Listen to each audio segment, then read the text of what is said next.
From JBS Studios in Greater New York, this is the JBS News Update with Teisha Bader.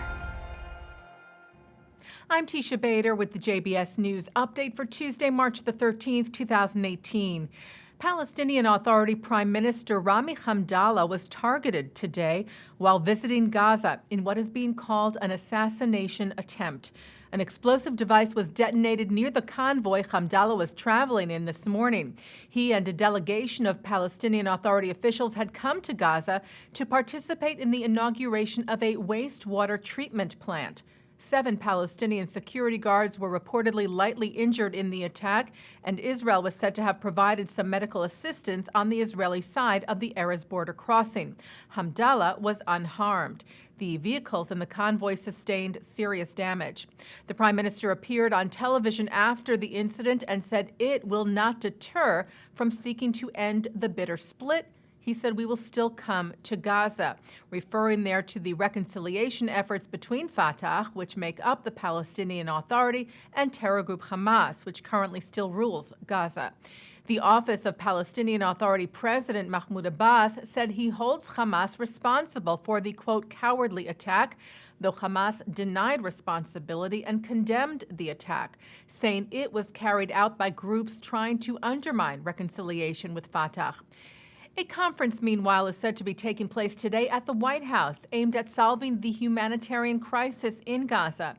U.S. Special Representative for International Negotiations Jason Greenblatt released a statement yesterday saying that solving the situation in Gaza is vital for humanitarian reasons, important for the security of Egypt and Israel, and is a necessary step toward reaching a comprehensive peace agreement between Israelis and Palestinians, including Palestinians in both Gaza and the West Bank. The conference today included representatives from Israel, Saudi Arabia, Qatar, Bahrain, Oman, Jordan, Egypt, and the United Arab Emirates, as well as from a number of other countries from Europe and Asia, officials from the Middle East Quartet, and the United Nations. The report cited Greenblatt's opening remarks from the meeting, noting the absence of any Palestinian officials.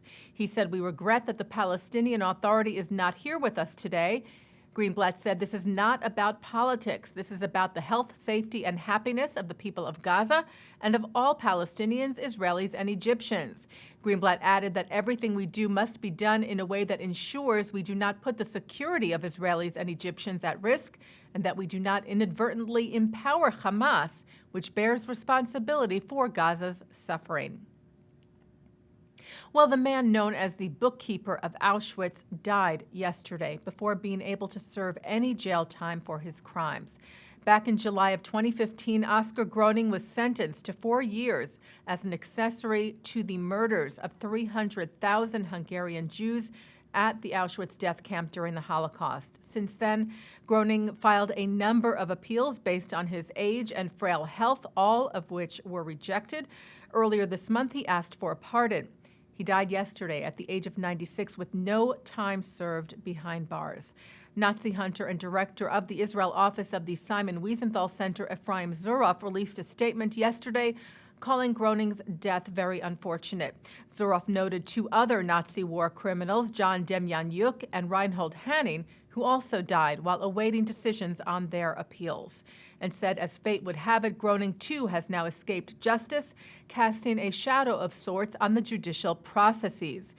Zuroff said, "Without at least symbolic justice, these trials, as important as they are, lose an important part of their significance." He said their victims never had any appeals, nor did their tormentors have any mercy. Consequently, these perpetrators don't deserve either. The Tower of David Museum in Jerusalem's Old City unveiled a new exhibit Sunday night. The Night Experience is a 45-minute-long narrative of King David's life through paintings and sculptures depicting the king over the centuries, archaeological finds, and some creative imagination, too, all presented with the help of cutting-edge laser and sound technology. And taking a look now at our programming for tonight on JBS for Tuesday, March the 13th, we bring you more programming from the APAC National Policy Conference held just last week in Washington, beginning at 7 tonight. Then at 9, Mark Golub sits down with Israeli author Yossi Klein Halevi on L'chaim. At 10, it's the Bronx Jewish Hall of Fame ceremony. And coming up right after this newscast tonight at 6:30, the debate program Frenemies. And that's the JBS News Update for Tuesday, March the 13th, 2018. I'm Teisha Bader.